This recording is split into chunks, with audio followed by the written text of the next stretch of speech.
xasan marka dadkii ciidamada ahaa ee qaranka loo tababaray ee xirfadda lahaa ee la soo baray inay qarannimo u shaqeeyaan intuu ka leexday ayuu bedelkeed qabiil aaday qaabkay u shaqeynaysa iyo siyaasadeeda oo aan caddayn baa waxay u keentay in askar South Sudan ku dhimanaysa ama Sudan ku dhimanaysa laga dhigo inay teedi yihiin waxaa jiray nin maqaaxi lahaa marka maqaaxidii markuu furtay wuxuu ka shaqaalaystay dhalinyaro ay geel jire isla ahaan jireen mid cook buu ka dhigay mid kabriyeri buu ka dhigay mid wuxuu ka dhigay mid nadiifiyu ka dhigay mid maqalhayu ka dhigay maqaaxidii markaa dee waa meel iska geel jira leeyahay moogta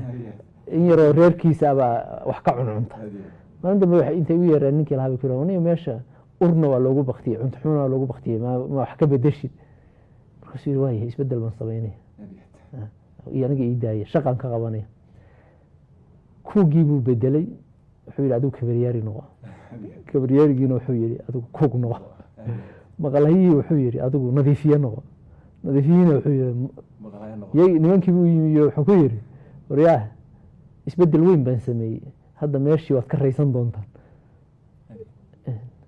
marka sheekadaas runtii waxaan u qoray isbeddelkii shalayto in yaroo kooban bay ahayd ay dad badanna ka fal celiyeen yani isku shaandhaynta fere isku shaandhayn waxaa la raadsadaa fere wasaaradda gaashaandhigoo kale waa waqtigii kuugu muhiimsanaa ee aad dagaalka ku jirtay aada u baahan tahay qof ciidan dhisi kara inaad keensato oo khibrad leh oo dadka Soomaaliyeed xitaa ciidanku uu aamini karo laakiin ninaan khibrad lahayn oo burburiyay buu ka qaaday mid kale oo bulshadu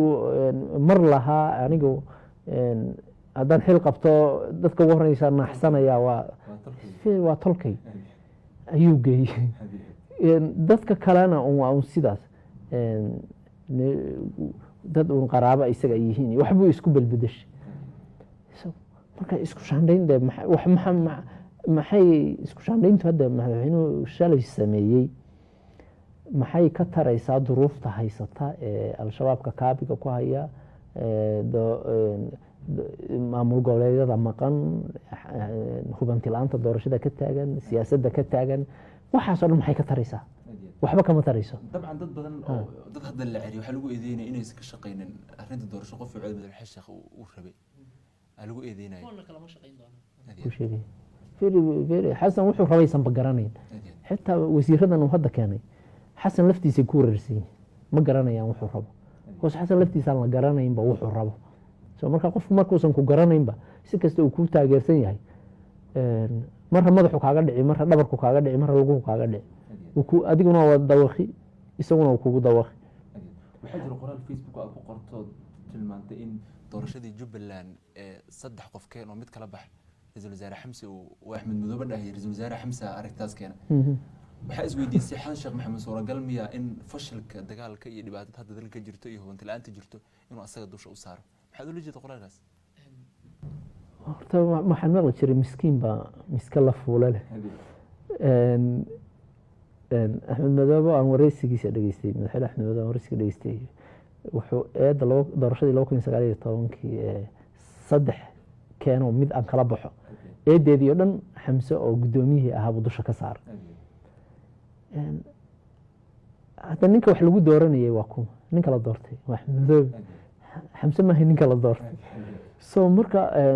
Xamse meesha horta qori xira la'aan baa uga dhacday ninkuu qori xira la'aanta u galayna Axmed buu ahaa wakaa maanta beri ka noqday maantana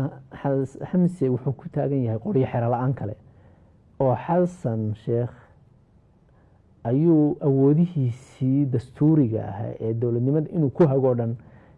gurigiisa geeyey martibuu ka noqday dowladnimadii isagoo xubintii ugu muhiimsanay dowladda xitaa madaxweynuhu waxba uma dirsado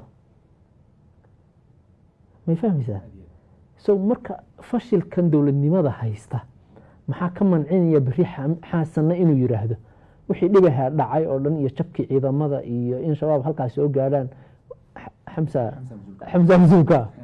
ya dabcan suuragal ma aho in wada shaqaynta madaxweynaha ra'iisul wasaaraha insaamilada siyaasadda ama dadka mucaaradka ay diidan yihiin oo sidii hore isqabqabsiga wasiirka koowaad iyo madaxweynaha isku qabsadaan la doonaya la isku qabsado wasaaruhu horta waa inuu madaxweynihiisa la shaqeeyaa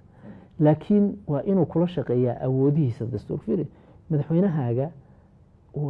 waa inaad u tahay kab kufis inaad u tahay maaha inaad kufinayso maaha madaxweynahaagu wuxuu ku khaldan yahay waa inaad kala doodi kartaa waxaad oran kartaa madaxweyne waxaan dastuurkeenuna ma ogola sharciguna ma ogola waxaan haddaan samaynana waan ku jabaynaa laakiin haddaad khalad iyo nin fiican baa tahay laakiin ninka ku hagayaa dhooqa un gelaya waa kula gelaya haddaadan la shaqayn karayn aad aragto inuu wadanku bohol ku ridaya iscasil oo isaga tag ma fahmi saxan ku leeyahay laakiin dee xamse wuxuu ku khaldan yahay hoggii madow ee uu gelaya xasanba inuu iska daba socdo taa wuu ku khaldan yahay kuma ammaanaan doono waana taariikh ku suntanaan doonta isaga taariikhdiisa so marka waxaan marka kilibka qoraalka yar waxaan ula jeeday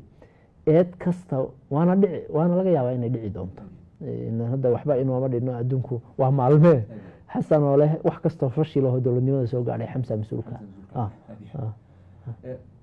internet balas waa adeeg ay macaamiishu ka heli karaan internet fiber ah ku hadal iyo IPTV ula socda rasiifar ay ku jiraan in ka badan 4,000 oo kanaal internetka guryaha ku shubo $25 oo hel internet xawaarihiisu uu yahay 20 megabyte per second iyo 200 oo daqiiqo oo ku hadal gudaha ah ama ku shubo $30 oo hel internet xawaarihiisu yahay 30 megabyte per second iyo 200 oo daqiiqo oo ku hadal gudaha ah internetka xafiisyada ku shubo $50 oo hel internet xawaarihiisu uu yahay 55 megabyte per second iyo 400 oo daqiiqo oo ku hadal gudaha ah ama ku shubo $90 oo hel internet xawaarihiisu uu yahay 110 megabyte per second iyo 700 oo daqiiqo oo ku hadal gudaha ah